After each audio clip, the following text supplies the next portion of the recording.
လူဘဝကနေသေဆုံးပြီးတော့လူဘဝပြန်ဖြစ်တဲ့ပုဂ္ဂိုလ်ဟာအလွန်တရာမှနည်းတယ်တဲ့လူဘဝကသေပြီးတော့အပယ်လေးပုံရောက်သွားတာကများတယ်ဘယ်လောက်ထိများတော့ဆိုလို့ရှိရင်ရာခိုင်နှုန်းနဲ့မပြောပေမဲ့လို့ဘယ်လောက်ထိများတော့လို့ဆိုလို့ရှိရင်ရာခိုင်နှုန်း65လောက်ကလူဘဝကနေသေပြီးအပယ်ပုံရောက်သွားတာတွေကပိုများတယ်ကျန်တဲ့9ရာခိုင်နှုန်းတွေကလူပြန်ဖြစ်တာရှိတယ်နတ်ပြည်ရောက်သွားတာရှိတယ်ဒီလိုအဲ့ဒါတွေလည်းပဲဒီလိုအကျိုးဆက်တွေဟာယုံကြည်စရာရှိနိုင်ပါမလားလို့မေးကြည့်မယ်ဆိုလို့ရှိရင်အကျိုးဆက်ဟာအကြောင်းပေါ်မှာမူတည်နေတယ်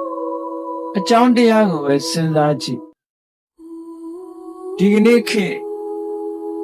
ပျော်ပွဲရွှင်ပွဲတွေသွားတဲ့လူနဲ့တရားပွဲလာတဲ့လူဘယ်သူကပိုများလဲထင်ဒါတော့တင်နှိုင်းရှင်ကြည့်လိုက်ရင်သိတယ်အလုံးတစ်ကမ္ဘာလုံးကိုနှိုင်းပြီးတော့ကြည့်လိုက်မယ်ဆိုလို့ရှိရင်မြန်မာတနိုင်ငံနဲ့ပဲမကြည့်နဲ့တတ္တလောကကြီးတစ်ခုလုံးကိုကြည့်လိုက်မယ်ဆိုလို့ရှိရင်လူဘဝရလာပြီးတော့တရားဓမ္မနာရတဲ့ပုဂ္ဂိုလ်ဟာ1ရာခိုင်နှုန်းတော့မရှိဘူး69ရာခိုင်နှုန်းဟာတရားဓမ္မမနာနိုင်မဲနဲ့လူဘဝလူလောက